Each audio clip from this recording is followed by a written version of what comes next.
اعوذ باللہ من الشیطان الرجیم بسم اللہ الرحمن الرحیم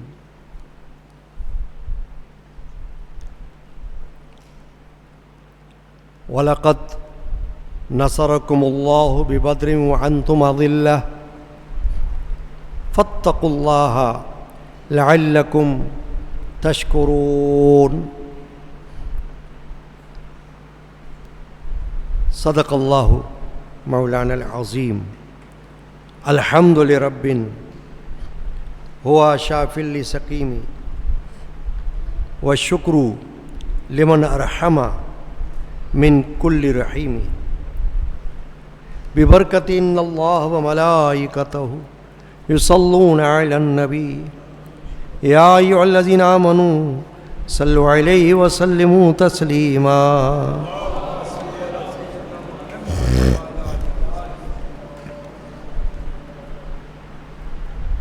حاضرین کرام، 17 رمضان المبارک ایک عظیم الشان دن کے حوالے سے عالم اسلام میں یاد کیا جاتا ہے۔ 17 رمضان المبارک کو ایک عظیم جہاد، عظیم غزوہ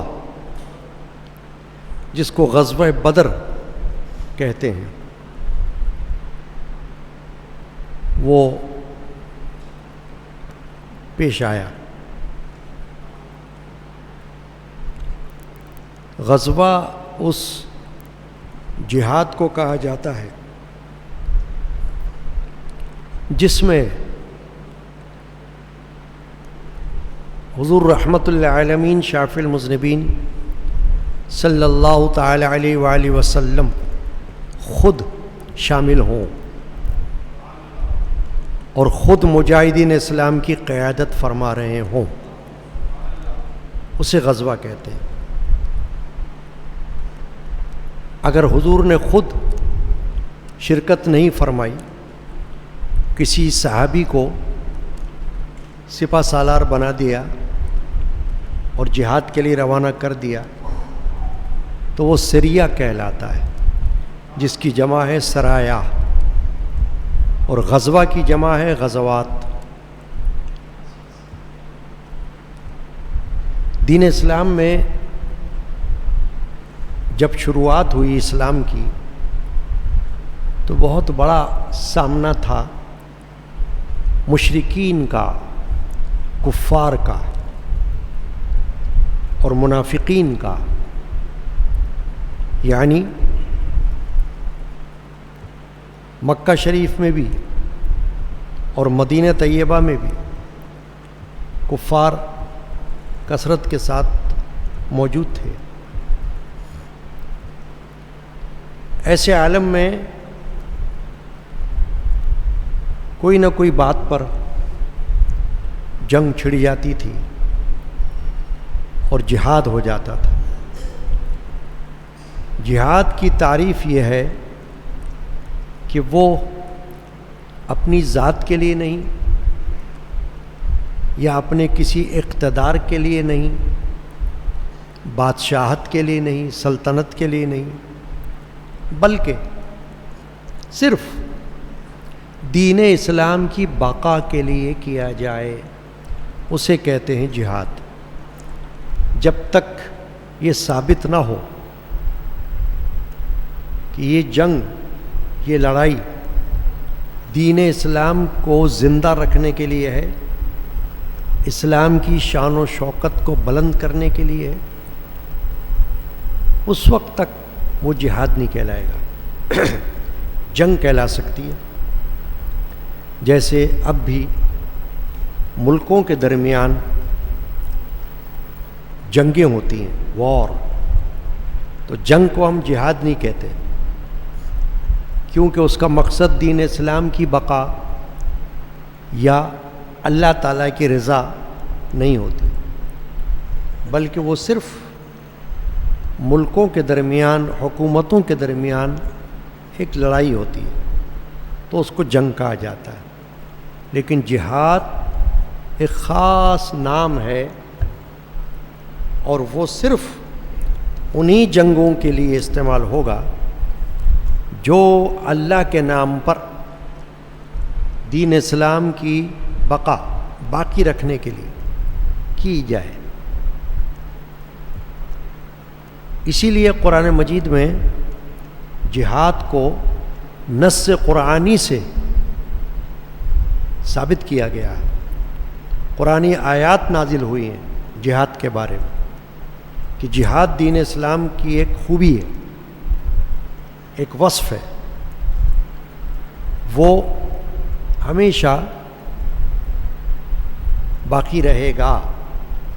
یعنی جب بھی کبھی دین اسلام پر کوئی ایسا خدا نخواستہ وقت آ جائے کہ کوئی ملک، کوئی حکومت اعلان کر دے کہ ہمیں دین اسلام کو مٹانا ہے، معاذ اللہ ہمیں دین اسلام کو ختم کرنا ہے، مسلمانوں کو ختم کرنا ہے، جب کوئی حکومت یا ملک باقاعدہ یہ اعلان کر دے تو اس کے خلاف جہاد لازم ہو جائے گا،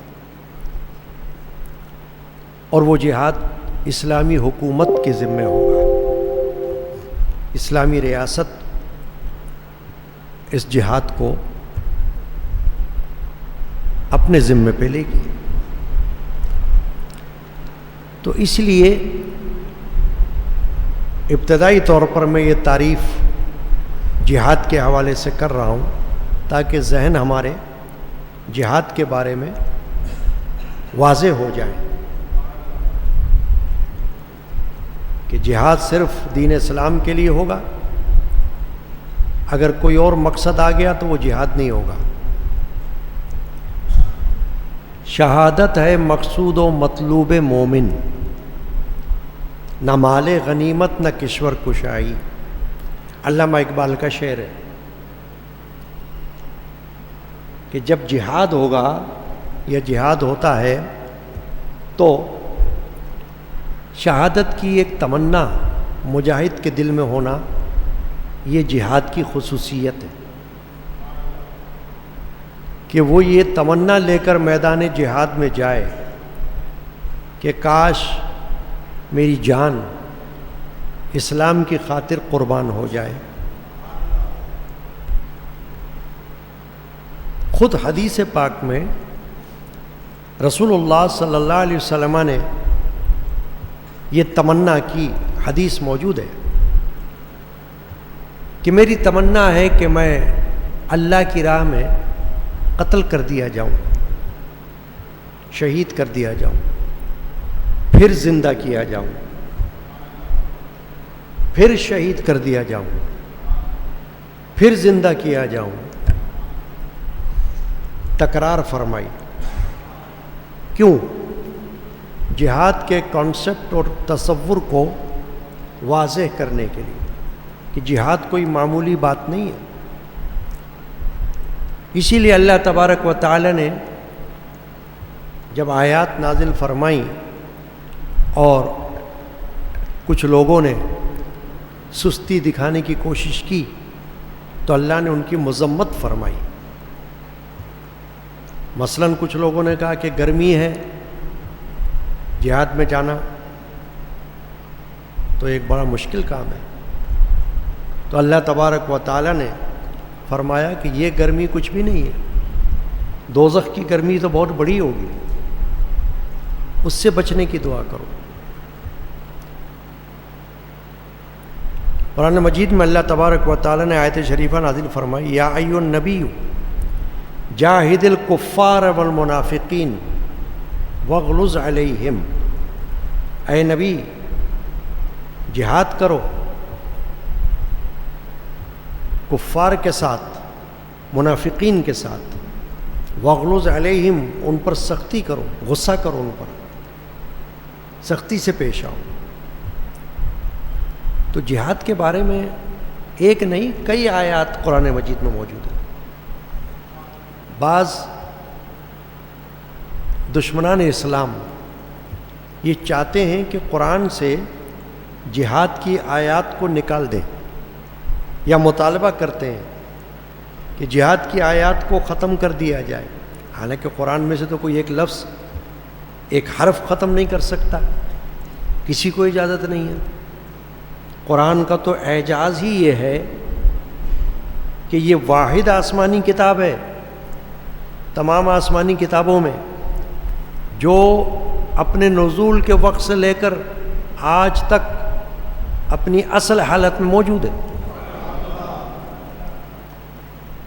نہ تورات اصل حالت میں ہے، نہ زبور اصل حالت میں ہے، نہ انجیل اصل حالت میں ہے۔ تمام علماء کا اس پر اتفاق ہے کہ اگر زبور اب ہوگی اصل نہیں ہوگی، تورات اب اگر ملے گی اصل نہیں ہوگی، انجیل اگر ملے گی اصل نہیں ہوگی، اس میں گڑبڑ ہے، اس میں ترمیم ہے، اس میں کمی بیشی ہے، اس میں تحریف ہے، لوگوں نے کر لی، پیروکاروں نے۔ لیکن صرف قرآن ایسی آسمانی کتاب مقدس ہے جس کے بارے میں یہ عقیدہ متفقہ ہے کہ یہ کسی قسم کی تبدیلی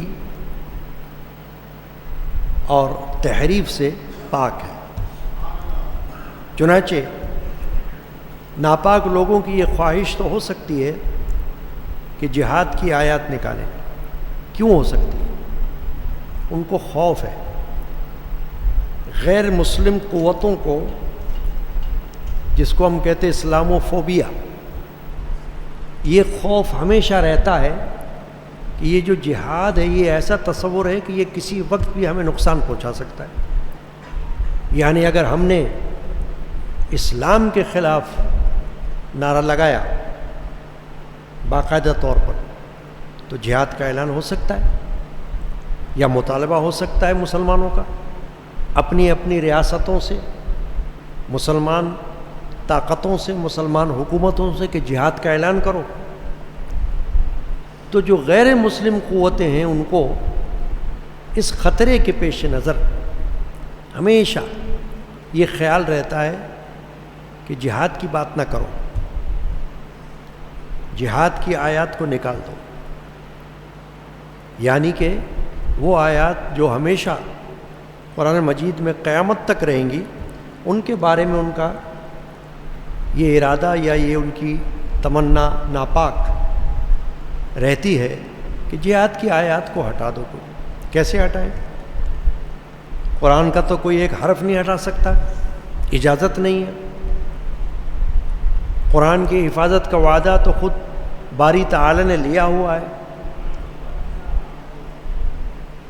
تو جب اللہ نے حفاظت کا وعدہ لے لیا ہوا ہے تو ایسا ممکن ہی نہیں ہے کہ کسی کی ناپاک خواہش کی بنیاد پر کوئی حرف کو بھی ادھر سے ادھر کر دے، تو جہاد کی آیات کو کیسے کوئی نکالے؟ بہرحال اب اصل موضوع پر آئیے آپ کہ غزوہ بدر دین اسلام میں ایک ایسا غزوہ ہے جو اسلام کے اوائل میں، شروعات میں ہوا، دیگر غزوات کی طرح غزوہ احد، غزوہ حنین، غزوہ خندق، غزوہ احزاب وغیرہ جو نام ہیں غزوات کے، تو مختلف غزوات ہوئے، مختلف وجوہات کی بنا پر ہوئے۔ جب کفار نے کوشش کی کہ مسلمانوں کو دبایا جائے تو رسول پاک صلی اللہ علیہ وسلم نے جہاد کا اعلان کیا، خود قیادت فرمائی، اسی لیے اس کو غزوہ کہا جاتا ہے۔ غزوہ بدر تمام غزوات میں ایک مشہور و معروف غزوہ ہے۔ تمام غزوات میں صرف یہی ایک غزوہ ہے جس کو مسلمان بہت یاد رکھتے ہیں کیونکہ اس کا ذکر قرآن مجید میں آ گیا، اس کا نام قرآن مجید میں آ گیا۔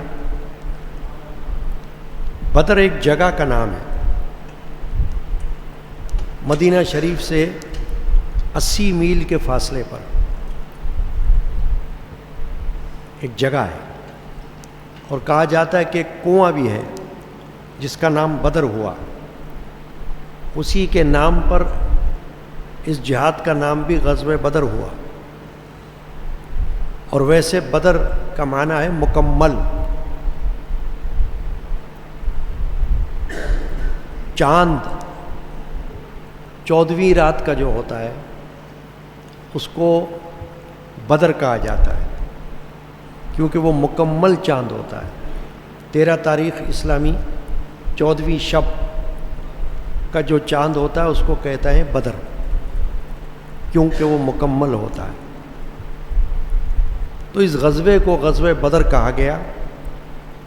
قرآن مجید میں نے جو آیت شریفہ 4 پارے سورہ آل عمران کی تلاوت کی، آیت نمبر 123 اس میں اللہ تعالیٰ نے فرمایا وَلَقَدْ نَصَرَكُمُ اللَّهُ بِبَدْرٍ وَأَنْتُمْ أَذِلَّةٌ فَاتَّقُوا اللَّهَ لَعَلَّكُمْ تَشْكُرُونَ۔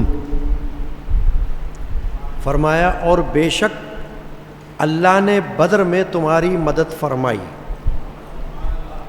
یعنی غزوہ بدر میں، میدان بدر میں اللہ نے تمہاری مدد کی جب تم بالکل بے سر و سامان تھے۔ فاتقوا اللہ لعلکم تشکرون، تو اللہ سے ڈرو کہیں تم شکر گزار ہو، یعنی تاکہ تم شکر کرو اللہ کا کہ اس نے تمہیں فتح نصیب کی، اس نے تمہاری مدد فرمائی۔ یہ مدد جو ہے اللہ کی، یہ فرشتوں کے ذریعے بھی ہوئی، آیات نازل ہوئی اس حوالے سے، جس میں اللہ تعالیٰ نے خود فرشتوں کی گنتی بتا کر آیت کو نازل فرمایا کہ اتنی تعداد میں فرشتوں کو میں تمہاری مدد کے لیے میدان میں بھیجوں گا۔ تو وہ ہوا۔ آیات بھی بتاتی ہیں سورہ آل عمران کی طرح سورۃ انفال، اس میں بھی اس کا ذکر ہے فرشتوں کا، اور احادیث میں بھی فرشتوں کا ذکر ہے کہ وہ میدان بدر میں نازل ہوئے۔ اب ایک بات جو اصحاب بدر کے فضائل میں سے ہے وہ یہ ہے کہ جب غزوہ بدر ہوا تو فرشتوں کے سردار حضرت جبرائیل علیہ السلام نبی اکرم صلی اللہ علیہ وسلم کی خدمت اقدس میں آئے اور ایک سوال کیا کہ یا رسول اللہ صلی اللہ علیہ وسلم، آپ کے تمام صحابہ میں افضل کون ہے؟ افضل صحابہ، کیونکہ صحابہ تو بہت سے ہیں، صحابی کئی ہیں، مگر صحابیوں کے اندر افضل۔ اس سے ایک بات معلوم ہوتی ہے کہ اللہ تبارک و تعالیٰ نے ایک دستور رکھا ہے اپنے بندوں میں کہ اگرچہ سب مسلمان ہوں، سب انسان ہوں، سب کی شکلیں بھلے ملتی جلتی ہوں، مگر ان میں عقائد اور جذبات اور عقیدت اور محبت کی بنا پر فرق ممکن ہے فضیلت کا۔ یہ تو خود نبیوں میں بھی ہے۔ قرآن مجید میں اللہ نے فرمایا تلک الرسل فضلنا بعضکم علی بعض،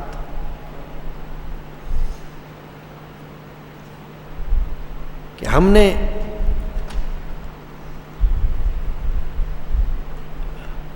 رسولوں میں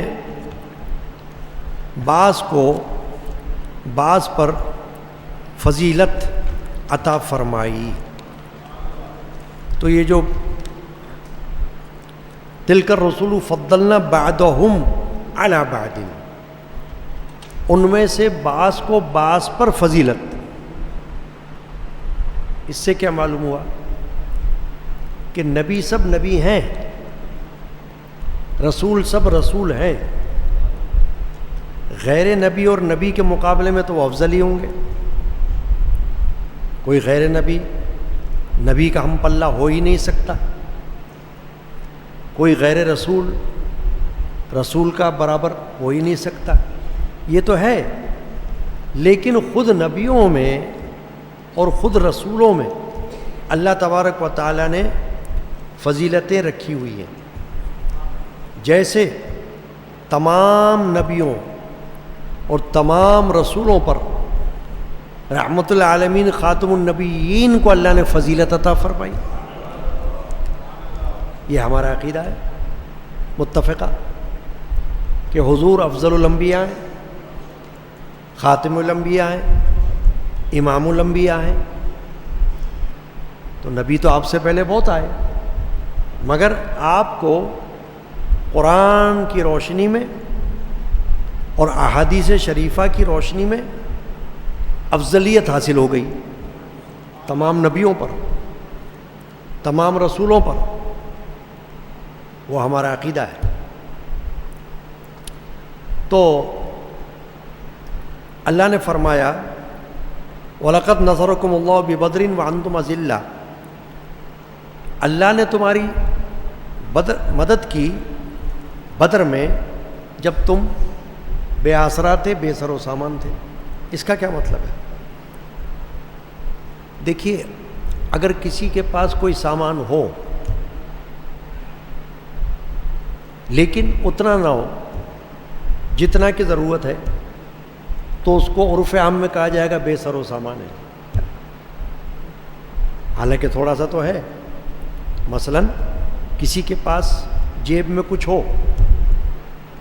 لیکن بہت کم ہو تو کہا جائے گا یہ غریب بندہ ہے، مال و دولت نہیں رکھتا، اگرچہ تھوڑا سا مال رکھتا ہو. تو غزوہ بدر میں صحابہ کرام تعداد میں کفار سے کم تھے، 313، اور کفار کا لشکر تقریباً 1000. تو 1000 کے مقابلے میں 313 تو کم ہو گئے. پھر سواریاں، کفار کے پاس کئی اونٹ، گھوڑے اور جنگ کا سامان، اور یہاں مسلمانوں کے پاس چند گھوڑے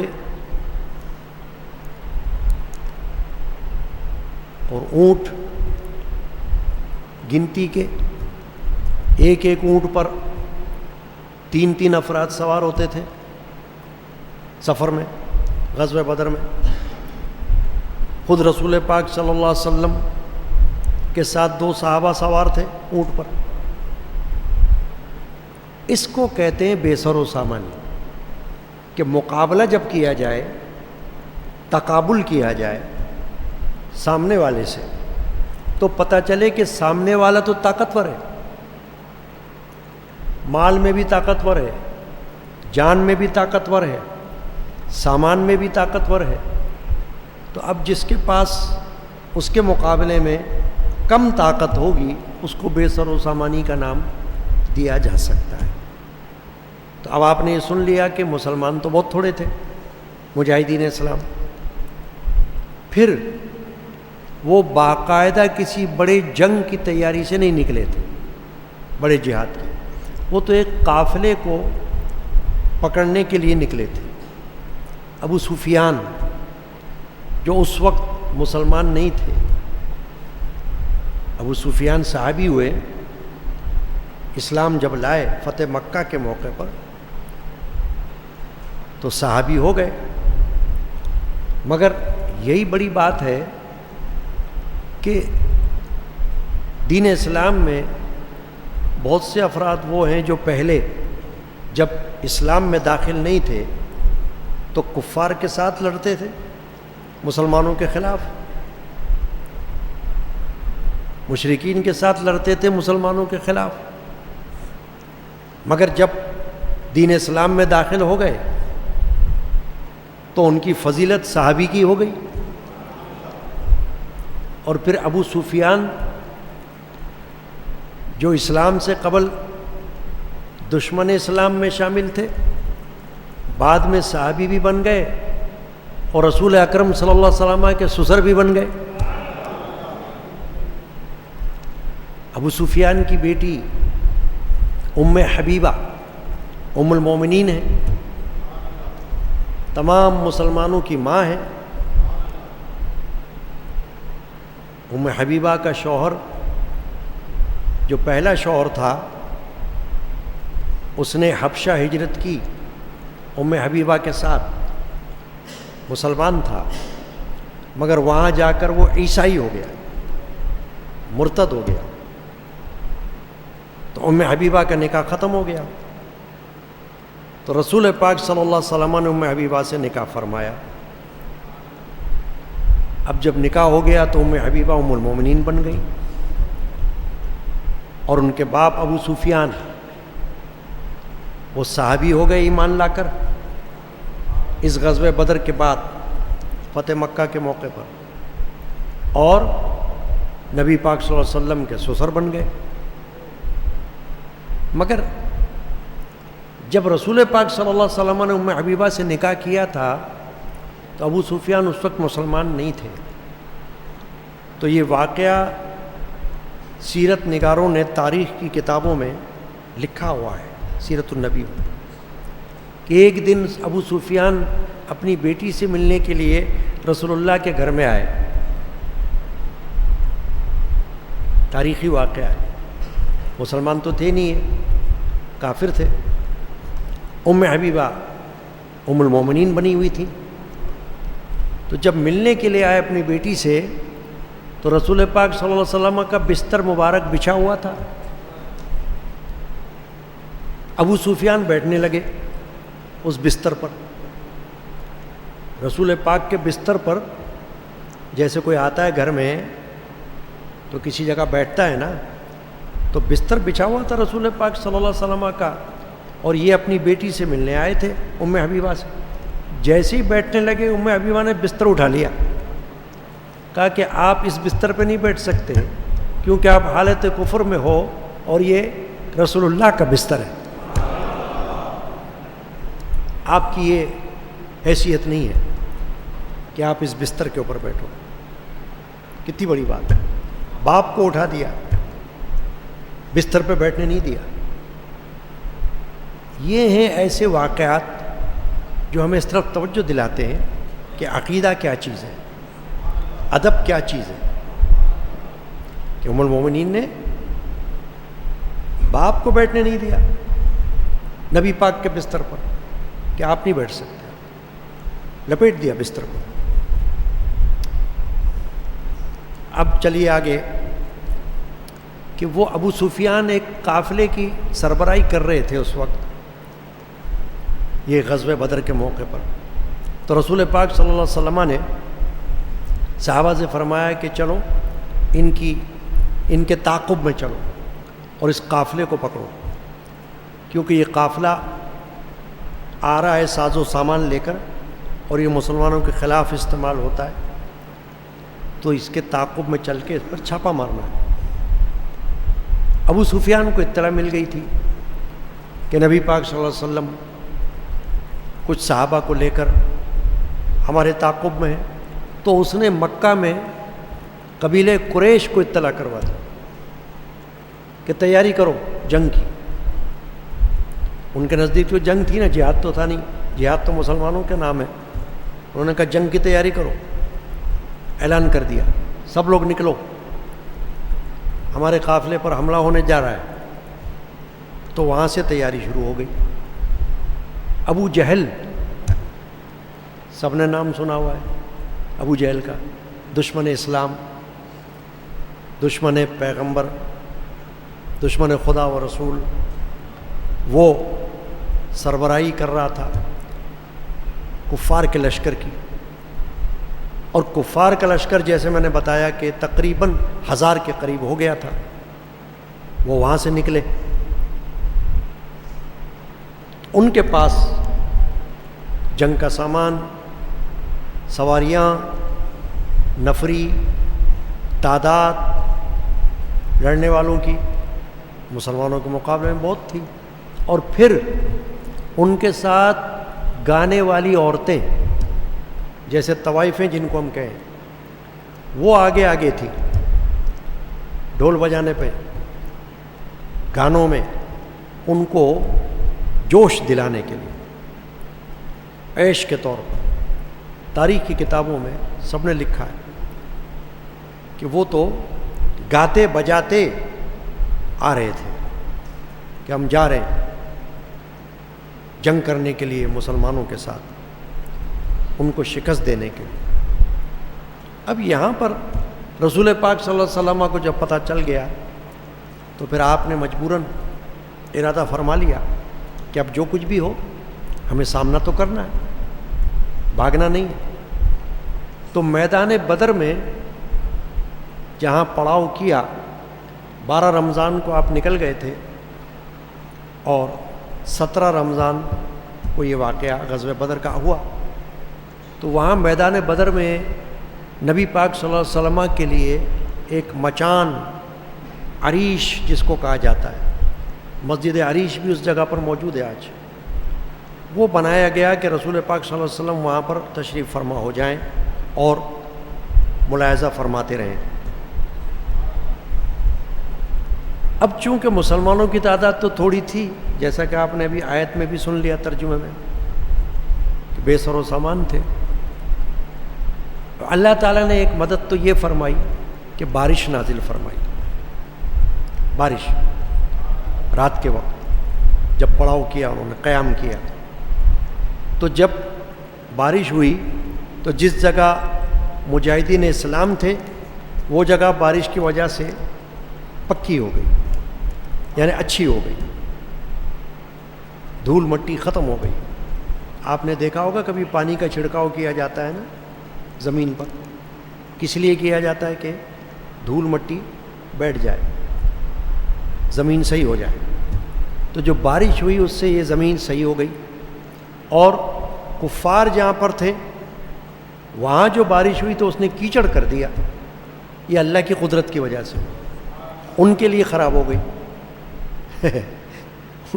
ان کے لیے مسئلہ پڑ گیا کہ بارش نے ایک طرف تو فائدہ پہنچایا اور کفار کی طرف نقصان پہنچا دیا. اب کیا ہوا کہ نبی پاک صلی اللہ علیہ وسلم نے ابھی غزوہ شروع بھی نہیں ہوا تھا کہ صحابہ کو ان جگہوں کی نشاندہی کر دی کہ جب جنگ شروع ہوگی، غزوہ جہاد شروع ہوگا تو فلاں فلاں مشرک، فلاں فلاں کافر اس جگہ گر کر قتل ہوگا، مرے گا.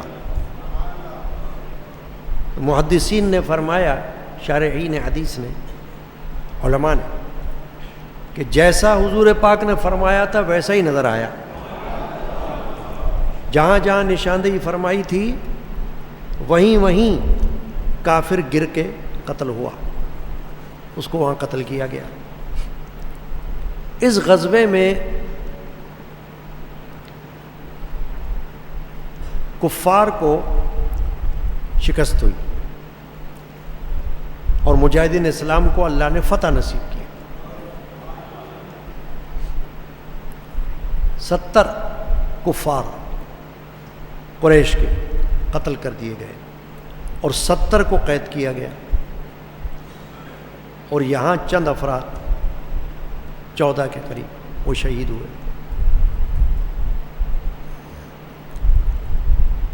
ان میں مہاجرین بھی تھے مجاہدین اسلام، اور انصار زیادہ تھے. انصار وہ ہیں جو مدینہ طیبہ میں رہتے تھے. چنانچہ بڑی عظیم جنگ، عظیم جہاد ہوا، اور ذوق و شوق کے ساتھ مجاہدین اسلام نے اس میں حصہ لیا۔ خلفائے راشدین حضرت ابوبکر صدیق، حضرت عمر بن خطاب اور حضرت علی کرم اللہ وجہہ یہ شامل تھے اس غزوہ بدر میں، سوائے عثمان غنی کے۔ عثمان غنی کو خود حضور نے روک دیا تھا۔ عثمان غنی کی بیوی اہلیہ رسول پاک کی بیٹی تھی، حضرت رقیہ، وہ بیمار تھی، تو نبی پاک صلی اللہ علیہ وسلم نے حضرت عثمان غنی کو غزوہ بدر میں چلنے سے روکا کہ آپ مت جاؤ، آپ مت چلو، آپ یہاں رہو اپنی اہلیہ کے پاس، ان کی دیکھ بھال کرو، ان کو تسلی دو، یہ بیمار ہیں۔ حضور کو اللہ نے اطلاع فرما دی ہوگی کہ ان کا وقت قریب ہے حضرت رقیہ کا، تو ان کا رہنا یہاں ضروری ہے، تو عثمان غنی کو روک دیا۔ مگر عثمان غنی کا یہ اعزاز ہے کہ جب غزوہ بدر کو فتح نصیب ہوئی اور اللہ کے رسول صلی اللہ علیہ وسلم صحابہ کے ساتھ واپس ہوئے، تو جو مال غنیمت ہاتھ آیا کفار کا، مال غنیمت اس کو کہتے ہیں کہ جو جنگ میں کفار چھوڑ دیں وہ مسلمان لے لیں، چاہے مال و دولت ہو، چاہے عورتیں ہوں، وہ مال غنیمت میں آ جاتے ہیں، انہی کو کنیز بنایا جاتا ہے۔ لونڈیوں کا جو اس وقت نظام تھا وہ یہی تھا کہ وہ خواتین جو کفار کی طرف سے ہوتی تھیں اور گرفتار ہو جاتی تھی ان کو کنیز بنایا جاتا تھا، خادمہ لونڈی کہلاتی۔ چنانچہ حضرت عثمان غنی رضی اللہ عنہ کے لیے حضور نے یہ فرمایا، جب واپسی ہوئی تو حضرت رقیہ کا انتقال ہو گیا اور ان کی تدفین ہو رہی تھی، تو نبی اکرم علیہ الصلوۃ والسلام نے فرمایا کہ عثمان نبی اور رسول کے حکم پر یہاں ٹھہرے ہوئے تھے، غزوہ بدر کے میدان میں نہیں گئے، حکم کی فرما برداری کی، اس لیے ان کو محروم نہیں کیا جائے گا، بلکہ ان کو ثواب ویسا ہی ملے گا جیسے مجاہدین اسلام کو ملا، اور مال غنیمت بھی ان کو ملے گا، اس میں بھی یہ حصہ دار ہو جائیں گے۔ علماء فرماتے ہیں کہ اس سے معلوم ہوا کہ اللہ کے رسول کا حکم جہاد کے بھی اوپر مقدم ہے۔ جہاد تو اپنی جگہ بہت بڑی فضیلت کا ایک نشان ہے، مگر اگر اللہ کے رسول کسی کو منع کر دیں، جیسے بعض کم سن بچے جہاد کے لیے ضد کر رہے تھے، تو رسول پاک صلی اللہ علیہ وسلم نے انہیں منع کیا کہ نہیں، آپ کا کام نہیں ہے، آپ چھوٹے ہو۔ تو اگر رسول اللہ صلی اللہ علیہ وسلم جہاد کے موقع پر بھی کسی کو روک دیں تو وہاں یہ نہیں سوچا جائے گا کہ بھئی یہ تو جہاد ہے، جہاد سے ہم نہیں رکتے، نہیں، اللہ کے رسول کا حکم مانا جائے گا، کیونکہ اس کی حکمت اللہ نے اپنے نبی کو بتائی ہے، رسول کو بتائی، وہ جانتے ہیں۔ غیب کا علم اللہ تعالیٰ عطا فرماتا ہے اپنے نبی رسول کو، جس طرح سے اللہ چاہے، اللہ کے حکم سے، اللہ کے اذن سے ہونے والی بات اللہ تعالیٰ اپنے رسول کو بتا دے، تو یہ عقیدے کا مسئلہ ہے، اہل سنت کا اس پر عقیدہ ہے۔ چنانچہ یہ جو ابو جہل کا میں نے نام لیا، بدبخت کا، اتنا بڑا بد نصیب شاید ہی کوئی ہو کہ اللہ تعالیٰ نے 1400 سال کے بعد شرف بخش دیا کہ جنہوں نے اللہ کے رسول کا زمانہ پایا ہی نہیں وہ نبی کا کلمہ پڑھ رہے ہیں، وہ اللہ کے رسول پر ایمان لا رہے ہیں، اور وہ بدبخت جس نے محمد رسول اللہ کو روز دیکھا، چلتے پھرتے، اٹھتے بیٹھتے، کھاتے پیتے، بولتے چالتے، ابو جہل دیکھتا تھا نا. مگر بدنصیبی اگر کوئی دیکھنا چاہے یا بدنصیبی کی تعریف پوچھنا چاہے تو اس کو ابو جہل کا مثال اس کی دے دو کہ بدنصیبی اس کو کہتے ہیں کہ رسول اللہ کو دیکھتے ہوئے ان پر ایمان نہیں لایا، قتل ہو گیا، جہنم رسید ہو گیا، مگر اسلام قبول نہ کر سکا. حالانکہ بہت سے کفار نے اسلام قبول کیا. ابھی میں نے نام لیا ابو سفیان، میں نے بتایا نا کہ وہی تو قافلے کے سردار تھے قریش کے، اسی قافلے کے تعاقب میں تو اللہ کے رسول نکلے تھے. لیکن وہی ابو سفیان بعد میں مسلمان ہو گئے، مسلمان ہو کے صحابی بن گئے اور سسر ہو گئے، سسر بنے حضور کے. تو اسی طرح بہت سے صحابہ حالت کفر میں تھے، جیسے حضرت عمر بن خطاب حضور کو قتل کرنے جا رہے تھے اور اللہ تعالیٰ نے ان کی کایا پلٹ دی، بجائے قتل کرنے کے اللہ اور رسول پر ایمان لے آئے.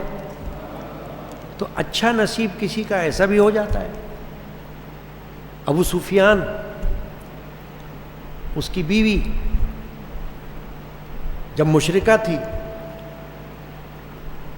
تو غزوہ احد میں کفار کی طرف سے میدان میں آئی تھی، اور رسول اللہ صلی اللہ علیہ وسلم کے چچا حضرت حمزہ سید الشہداء، جن کو اس وقت وحشی بن حرب نے نیزہ مار کر قتل کیا تھا، تو اس وقت بعد میں وہ وحشی بھی مسلمان ہو گئے،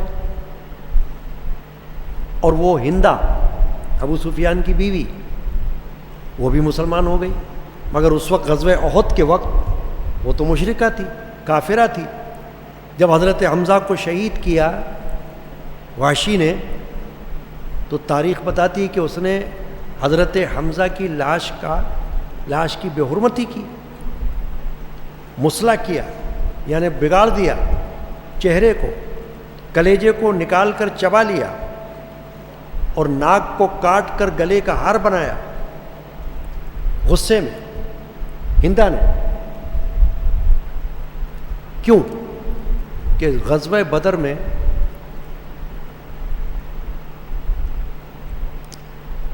ہندا کے باپ کو قتل کر دیا گیا تھا، تو اس لیے اس نے بدلے کے طور پر یہ کام کی حرکت کیا.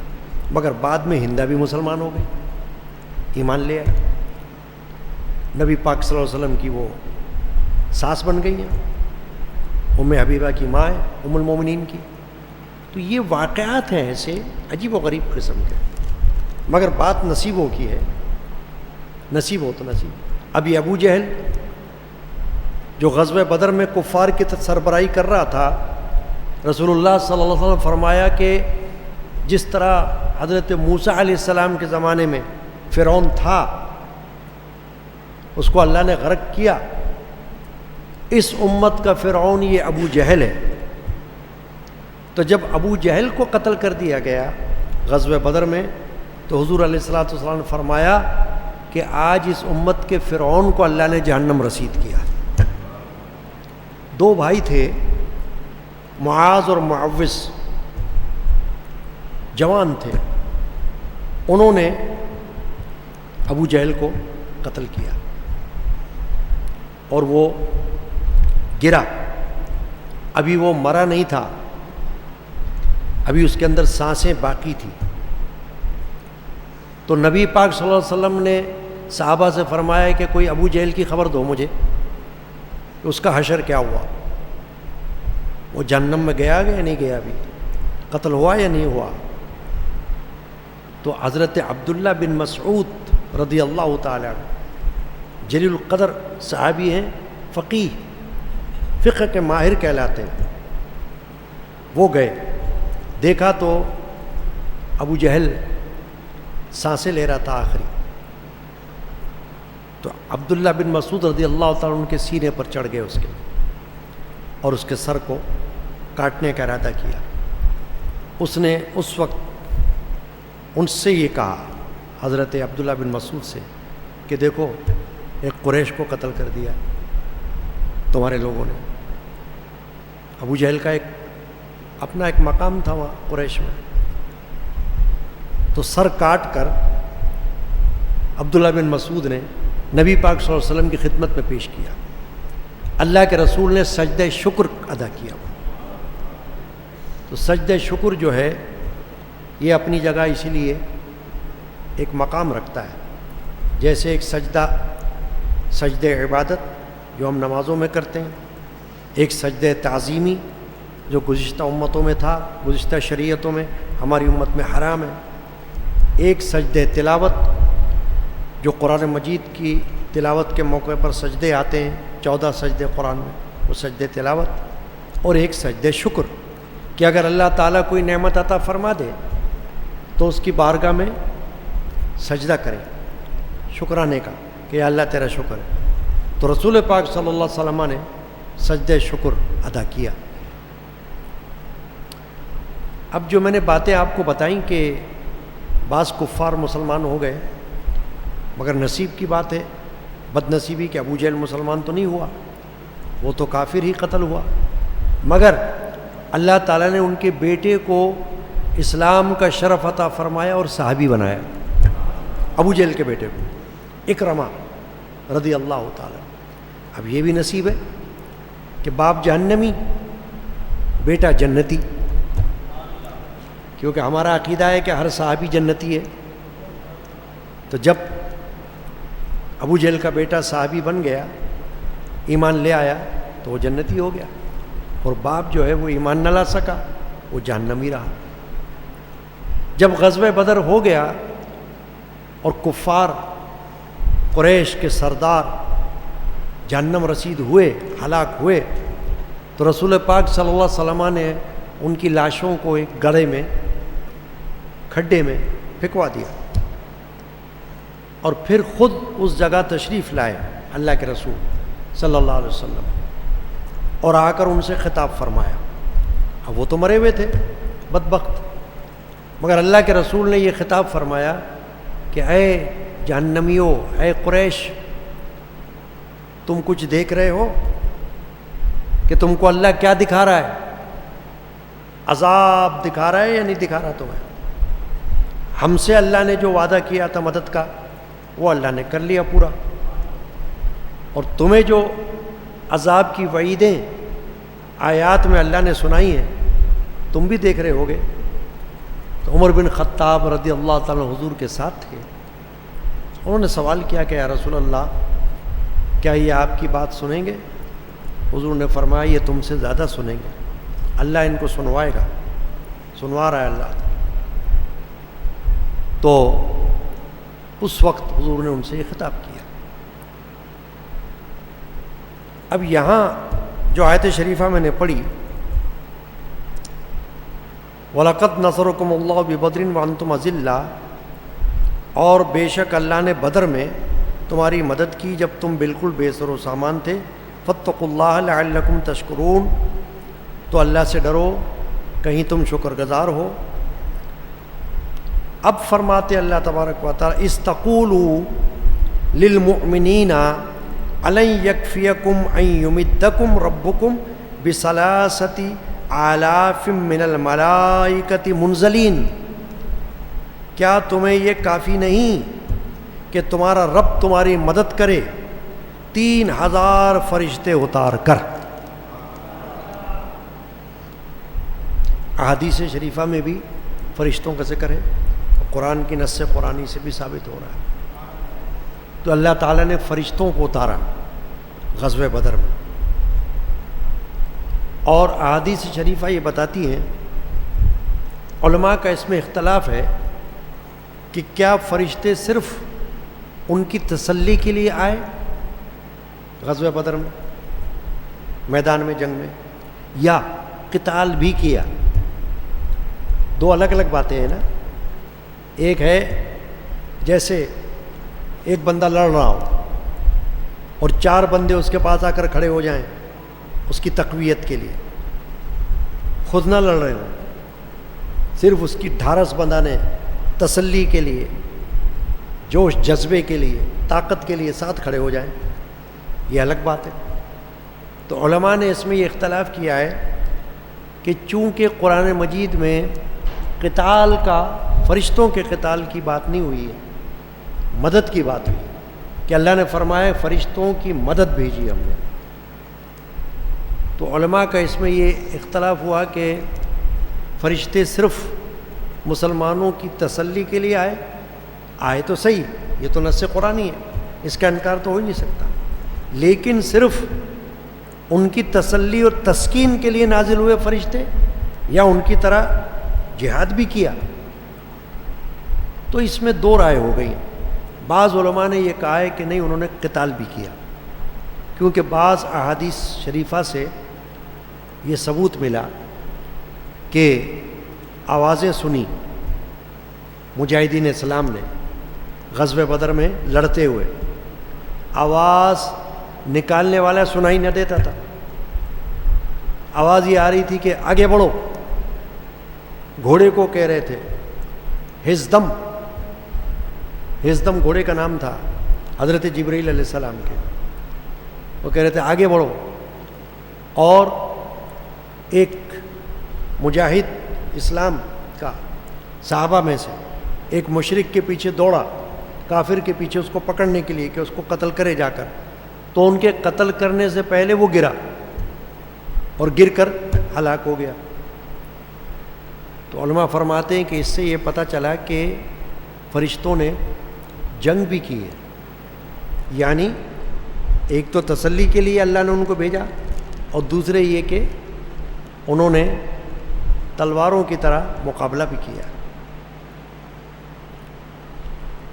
میں نے شروع میں یہ بات حدیث پاک کی روشنی میں بتائی تھی کہ غزوہ بدر کے بعد حضرت جبرائیل علیہ السلام نبی کریم صلی اللہ علیہ وسلم کی خدمت میں جب آئے تو کہا یا رسول اللہ صلی اللہ علیہ وسلم، آپ کے صحابہ میں کون سے صحابہ افضل ہیں سب سے؟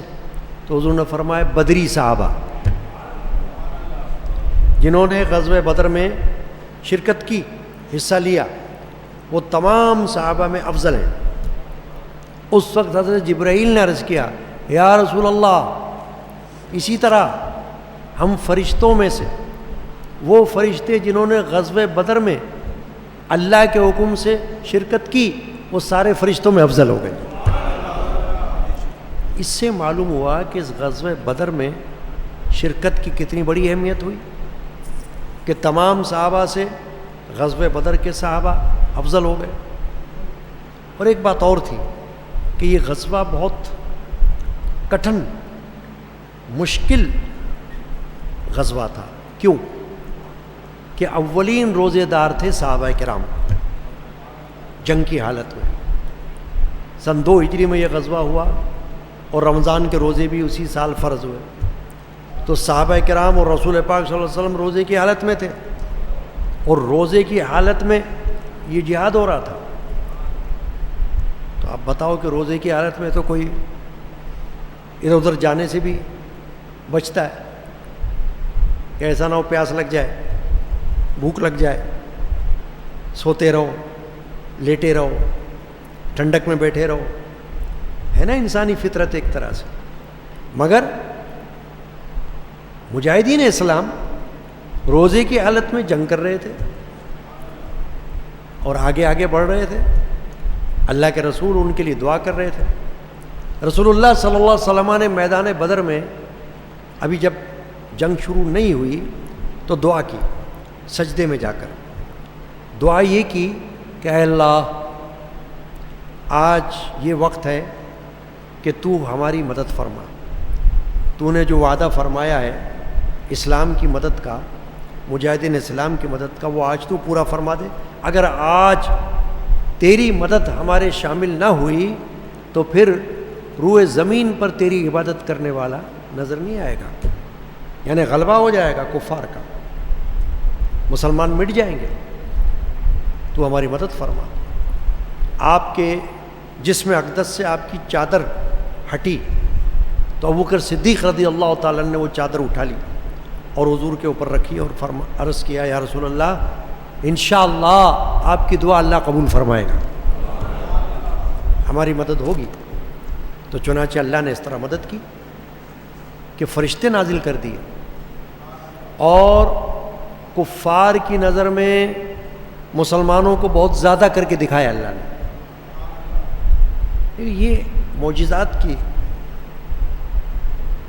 دنیا سے تعلق رکھتی ہے یہ باتیں کہ اگرچہ صحابہ تو 313 ہیں، کفار 1000 کے قریب ہیں، مگر کفار کو اللہ تعالیٰ نے جب دکھایا تو ان کو ایسا لگا کہ مسلمان تو بہت سارے آ گئے اس طرح سے، اور مسلمانوں کو کفار تھوڑے دکھا دیے اللہ نے تاکہ حوصلہ ان کا مضبوط رہے، پست نہ ہو۔ اب علماء نے یہ فرمایا کہ غزوہ بدر میں جو سب سے بڑی فضیلت ہے مجاہدین اسلام کی وہ یہ ہے کہ انہوں نے اللہ پر توکل کیا، اللہ پر بھروسہ کیا۔ یعنی اگرچہ دیکھا کہ ہمارے پاس سامان تو کم ہے، گھوڑے بھی کم ہیں، اونٹ بھی کم ہیں، لوگ بھی کم ہیں، مگر پھر بھی تیار رہے کہ نہیں ہم لڑیں گے، تو اللہ تعالیٰ نے ان کی مدد فرمائی۔ تو یہ توکل جو ہے، توکل یہ بہت بڑی نعمت ہے اللہ کی، کیونکہ اللہ پر بھروسہ یہ کام آتا ہے۔ تو غزوہ بدر میں اللہ پر بھروسے نے کام دکھایا اور فتح اللہ نے مسلمانوں کو نصیب فرمائی۔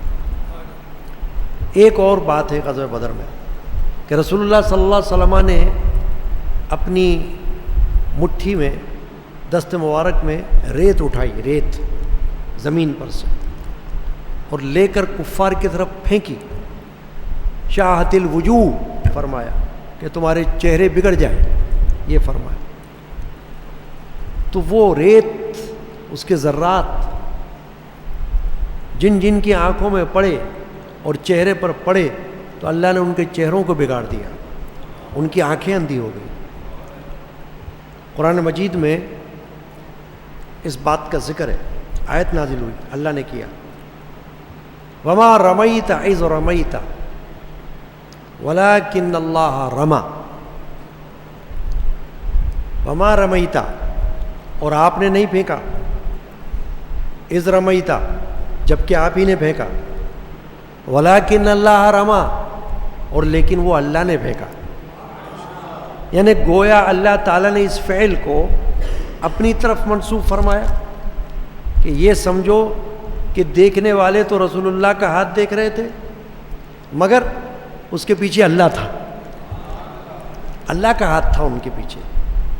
تو ظاہر ہے کہ جب اللہ کی مدد اور اللہ تعالیٰ کی مرضی کسی عمل میں شامل ہو جائے تو پھر تو کوئی وجہ نہیں کہ وہ اپنا اثر نہ دکھائے۔ تو جب ریت آنکھوں میں پڑی تو کفار اندھے ہو گئے، چہرے بگڑ گئے ان کے۔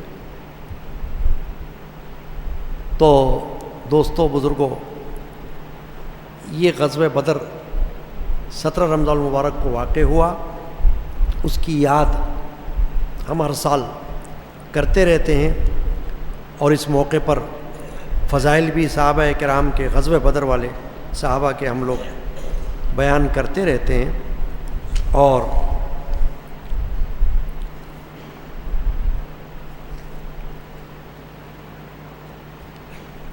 میرے والد بزرگوار شیخ طریقت حضرت مولانا صاحبزادہ محمد علم الدین القادری علمی رحمۃ اللہ تعالی نے کتاب تحریر فرمائی، تحفہ علمی، بہت اچھی عمدہ کتاب۔ اس میں اہل بیت پاک کے فضائل، صحابہ کے فضائل موجود ہیں، اور ان کی شان میں منظوم اشعار بھی لکھے۔ ہمارے ہاں 17 تاریخ کو جو ماہانہ محفل ہوتی ہے، آپ کے علم میں ہے کہ اس میں ہم 1-2 اشعار پڑھتے ہیں۔ وہ جد امجد سیدی مرشدی جدی مولانا الشاہ محمد غلام رسول قادری رحمۃ اللہ علیہ کے لکھے ہوئے، وہ ایک دو اشعار بھی ہم پڑھتے ہیں۔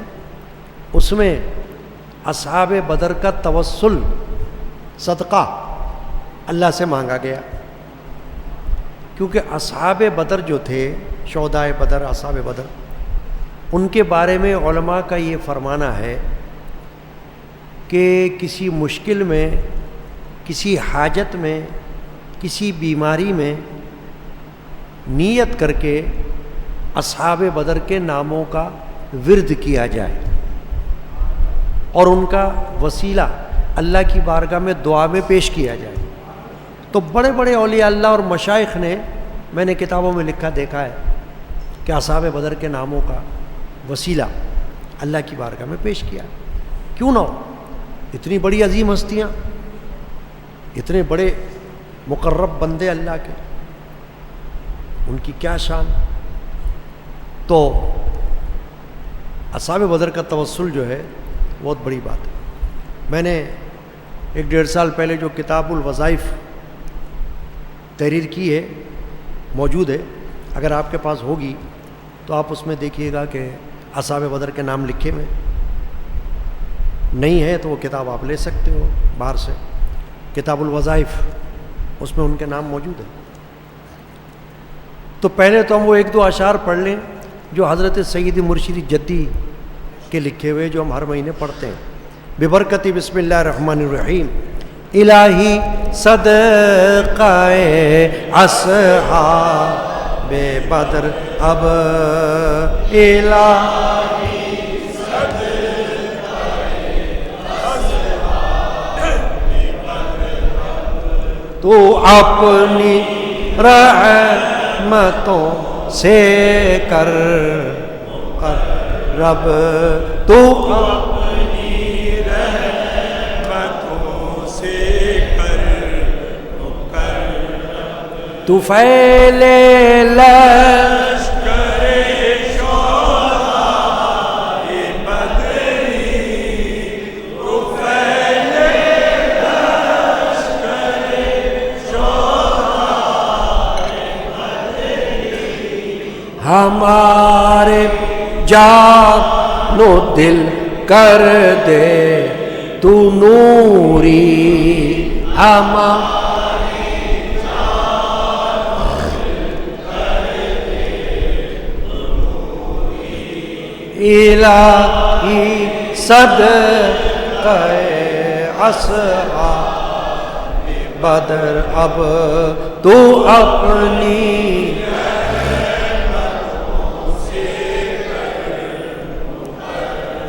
ہو کام دل فیوز مصطفیٰ یاب، ہو کام دل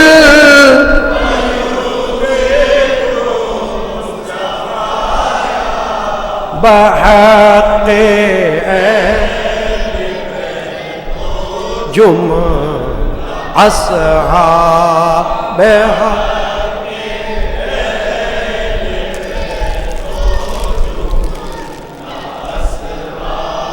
الہی صدقہ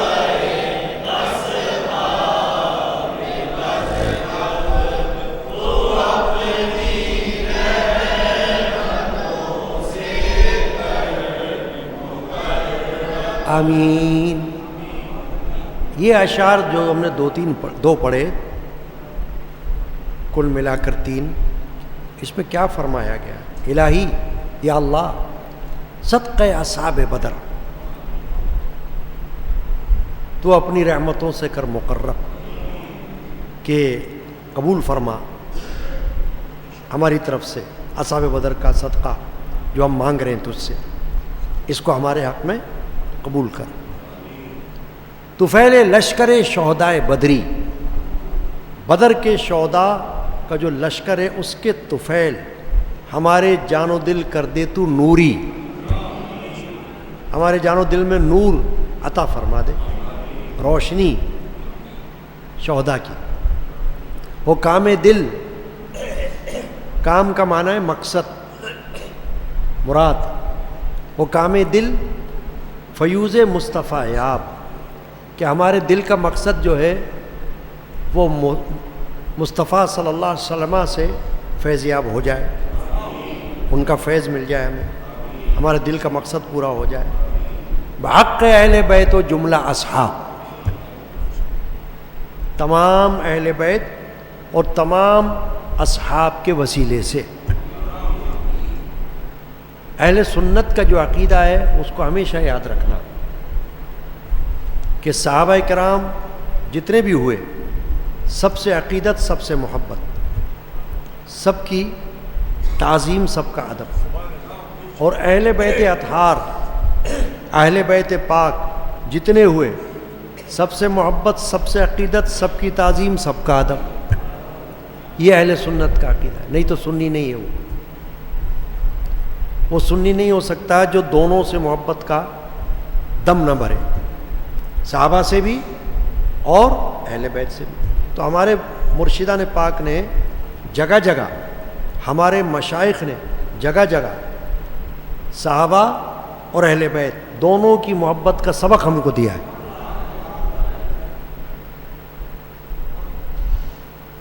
میرے تایا حضرت صاحبزادہ بشیر احمد مخفی قادری رحمۃ اللہ علیہ، کئی ان کے کلام میں لکھے ہوئے، بڑے لکھنے والے مصنف ادیب گزرے ہیں اپنے وقت میں۔ انہوں نے مناجات لکھی، میرے مولا میرا دل شاد کر دے، مجھے ہر رنج سے آزاد کر دے۔ مناجات کے ایک دو اشعار ہم روزانہ فجر میں بھی پڑھتے ہیں۔ فجر کے بعد جو میں یہاں ہوتا ہوں مسجد میں، تو میرے ساتھ جو تین چار لوگ بیٹھے ہوتے ہیں، روزانہ کوئی نہ کوئی ذکر اللہ کے الفاظ، اشعار ہم روزانہ پڑھتے ہیں، اللہ کی بارگاہ میں پیش کرتے ہیں۔ تو یہ مناجات بھی پڑھ لیتے ہیں اکثر۔ تو اس میں ایک شعر ہے جو میں یہ بتانا چاہ رہا ہوں، کیا ہے؟ رہوں میں عاشق آل و صحابہ، فدائے سید الامجاد کر دے۔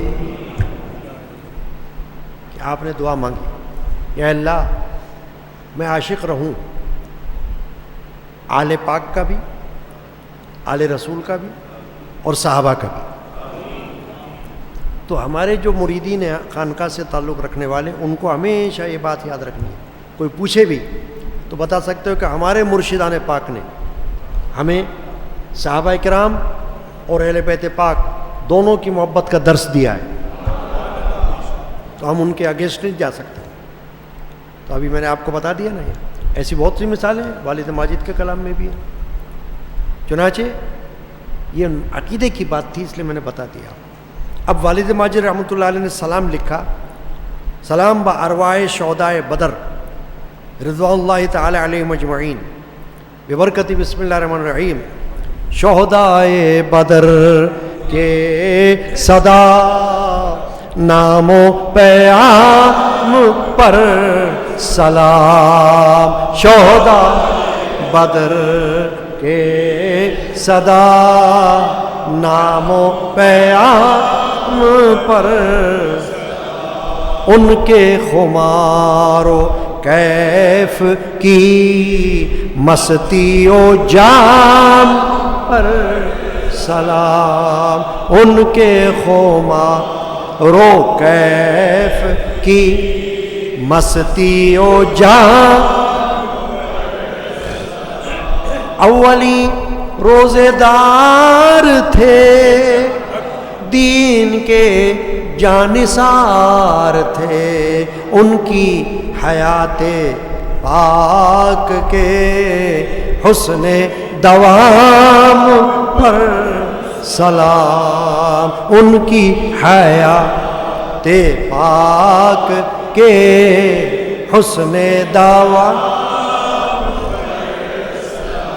سرخی خون سے ان کی ہے دین میں وجد پے بپے، ان کے خون کی سرخی سے ان کا خون رائے گا نہیں جائے گا، اللہ نے ان کے خون کو رائے گا تو جانے نہیں دیا. شہداء کا خون بہت بڑی فضیلت رکھتا ہے. سرخی خون سے ان کی ہے دین میں وجد پے بپے، کہ دین میں ایک وجدانی کیفیت ان کے خون نے ڈالی ہوئی ہے.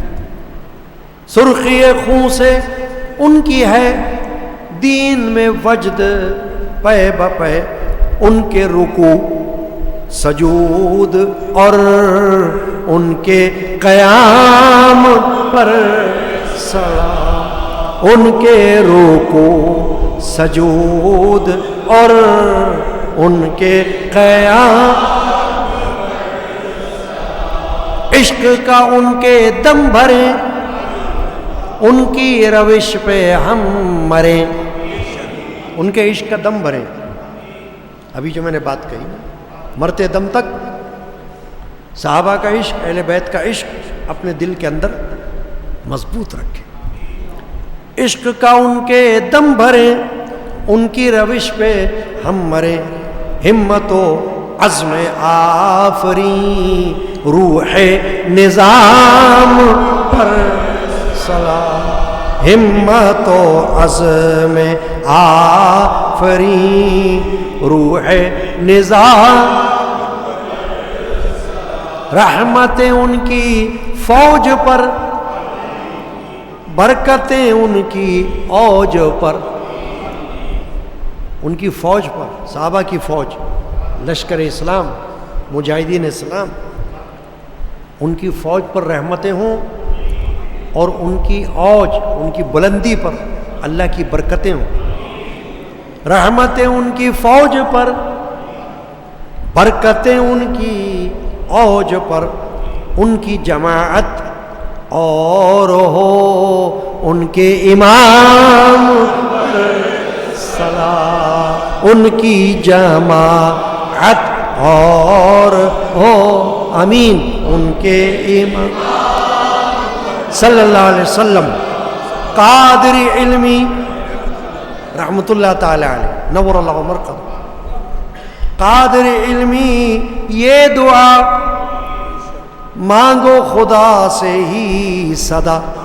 قادری علمی یہ دعا مانگو خدا سے ہی صدا.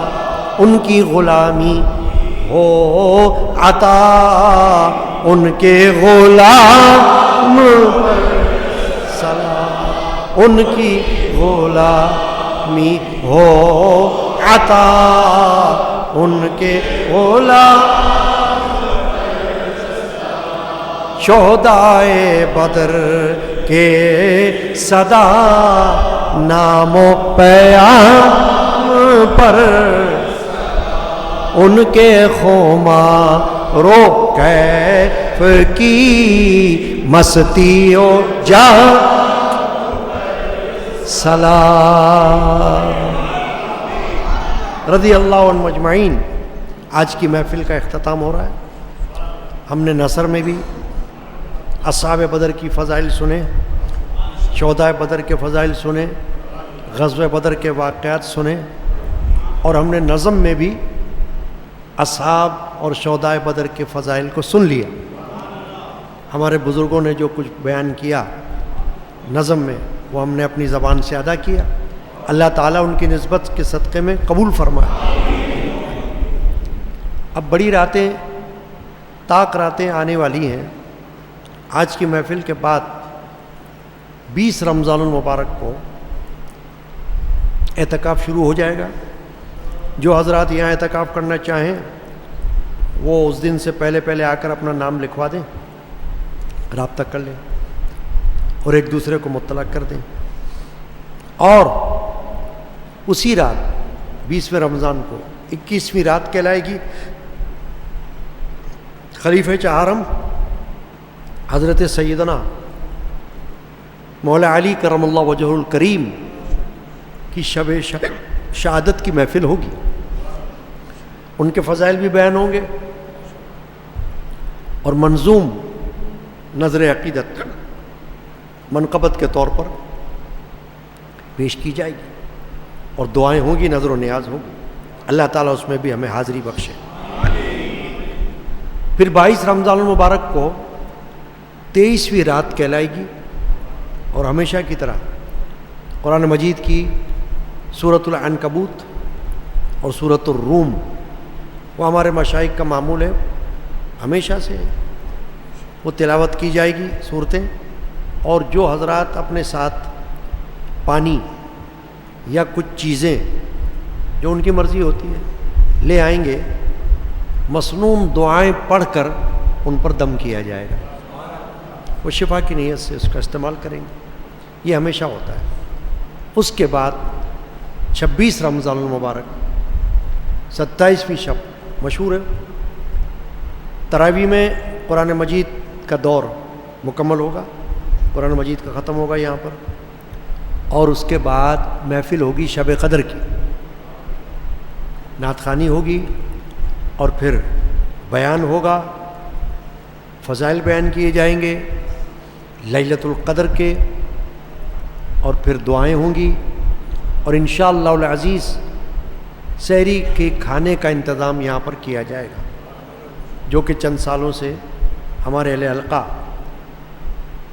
اللہ کی توفیق سے کرتے ہیں، تو انشاءاللہ تعالی اللہ سے دعا ہے کہ اللہ ہم کو اس میں حاضری کی توفیق بخشے۔ جو جمعہ آنے والا ہے اس کو ہم جمعۃ الوداع کے طور پر ادا کریں گے، کیونکہ اس کے بعد کا جو جمعہ ہوگا وہ شک میں ہے، اگر چاند ہو گیا 29 کا، وہ جمعرات کا دن ہوگا تو جمعے کو عید ہو جائے گی، لیکن اگر چاند 29 کا نہیں ہوا تو پھر 30واں روزہ ہم کو مل جائے گا اور جمعہ پھر مل جائے گا، تو دونوں جمعے پھر جمعۃ الوداع کے کہلائیں گے، ورنہ اب جو جمعہ آ رہا ہے اس کو آپ جمعۃ الوداع سمجھ کر شرکت کریں۔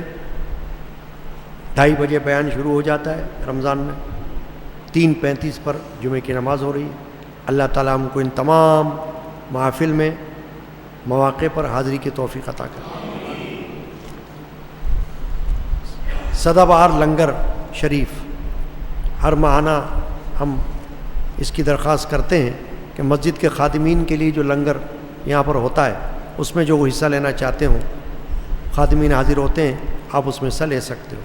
ثنا سلیمان کے لیے شفا کی دعا کی درخواست، آصف علی صدیقی اور ان کی اہلیہ کی صحت تندرستی کی دعا، قاسم علی صدیقی اور ان کی اہلیہ اور بچوں کی بیماریاں دور ہونے کی درخواست، اللہ سب کی بیماریوں کو دور فرمائے۔ اصحاب بدر کے صدقے میں، شہداء بدر کے توسل سے اللہ تعالیٰ تمام بیماروں کو شفا دے دے اور سب کی حاجتوں کو پورا کرے۔ آج یہ نیت کریں اپنے دل میں، شہداء بدر، اصحاب بدر کا وسیلہ کوئی معمولی بات ہے ہی نہیں، بہت بڑا توسل ہے۔ اعوذ باللہ من الشیطان الرجیم، بسم اللہ الرحمن الرحیم۔ قل هو اللہ احد اللہ الصمد لم یلد ولم یولد ولم یکن له کفوا احد۔ قل هو اللہ احد اللہ الصمد لم یلد ولم یولد ولم یکن له کفوا احد۔ قل هو اللہ احد اللہ الصمد لم یلد ولم یولد ولم یکن له کفوا احد۔ بسم اللہ الرحمن الرحیم، الحمد للہ رب العالمین الرحمن الرحیم مالک یوم الدین، ایاک نعبد و ایاک نستعین، اہدنا الصراط المستقیم صراط الذین انعمت علیہم غیر المغضوب علیہم ولا الضالین، ببرکت ان اللہ وملائکتہ یصلون علی النبی یا ایھا الذین آمنوا صلوا علیہ وسلموا تسلیما۔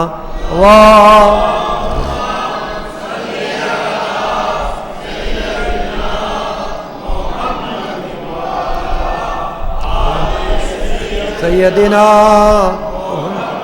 وصحابہ وبارک وسلم، اللہم صلی علی وعلی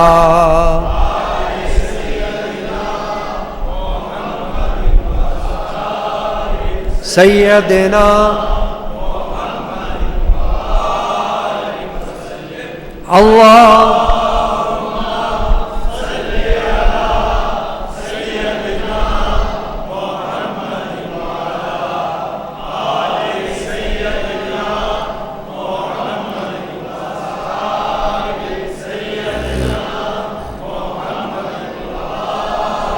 وابنه سيدنا الشيخ الغوث الأعظم ربنا تقبل منا إنك أنت السميع العليم وتب علينا إنك أنت التواب الرحيم یا اللہ یا رحمان یا رحیم۔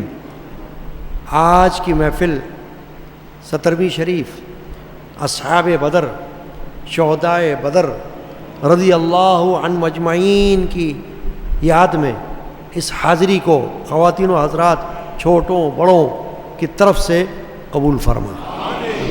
جو کچھ ہم نے پیش کیا پڑھا سنا یا اللہ اس کو یاد رکھنے کی توفیق عطا کر، عمل کی توفیق عطا کر اور اس کو قبول فرما۔ جو کچھ نظر نیاز پیش کی گئی قبول فرما یا اللہ۔ ان سب کو حضور نبی کریم رحمت العالمین شافع المذنبین صلی اللہ علیہ وسلم کی بارگاہ اقدس میں نظر فرما۔ صحابہ کرام، اہل بیت عظام، تابعین تبع تابعین، اولیاء کاملین رضی اللہ عنہم اجمعین کی بارگاہ میں نظر فرما۔ حضور سیدنا غوث الاعظم محبوب سبحانی رضی اللہ تعالیٰ عنہ کی بارگاہ اقدس میں نظر فرما۔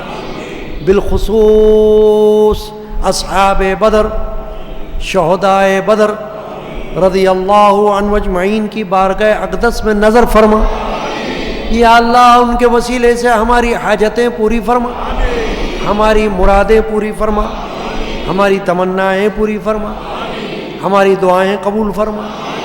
بے روزگاروں کو حلال رزق عطا فرما، تنگ دستوں کو فراخی عطا فرما، ملازمتوں کاروبار میں کامیابی عطا فرما، رزق روزی کے دروازوں کو کھول دے، مجھ گناہگار سمیت بیماروں کو شفا دے، اسپتالوں گھروں میں جو بیمار ہیں ان کو صحت عطا کر، موذی مہلک لاعلاج بیماریوں سے بچا یا اللہ۔ جو بے اولاد ہیں ان کو نیک اولاد عطا کر، تندرست اولاد نرینہ عطا کر، نیک اولاد نرینہ عطا کر۔ اصحاب بدر کے صدقے میں اے اللہ ان کی جھولی اولاد کی نعمت سے بھر دے یا اللہ۔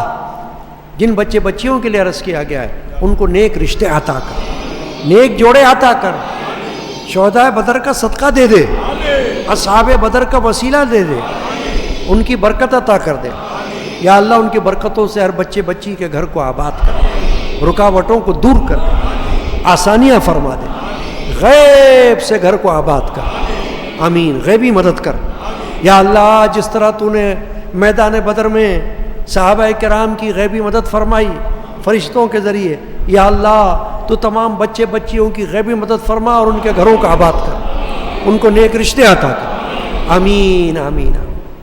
بہت اچھی دعا ہے غیبی مدد، قرآن میں اس کا ذکر آ گیا نا۔ یہ غیبی مدد اسی کا نام ہے نا کہ مدد کرنے والا نظر نہ آئے اور مدد ہو رہی ہو، یہ بات ہے۔ اس پر بھی ہمارا عقیدہ ہے کہ فرشتے بھی اللہ کی مخلوق، انسان بھی اللہ کی مخلوق، اللہ ایک مخلوق کی مدد دوسرے مخلوق سے کروا رہا ہے۔ اسی کو ہمارے علماء اہل سنت کہتے ہیں کہ مدد استعانت جس کو کہتے ہیں، اس عقیدے کے ساتھ کہ اللہ کے مقرب بندے اللہ کے اذن سے ایک دوسرے کی مدد کرتے ہیں، یعنی اسباب اللہ بناتا ہے، اس پر ہمارا عقیدہ ہے۔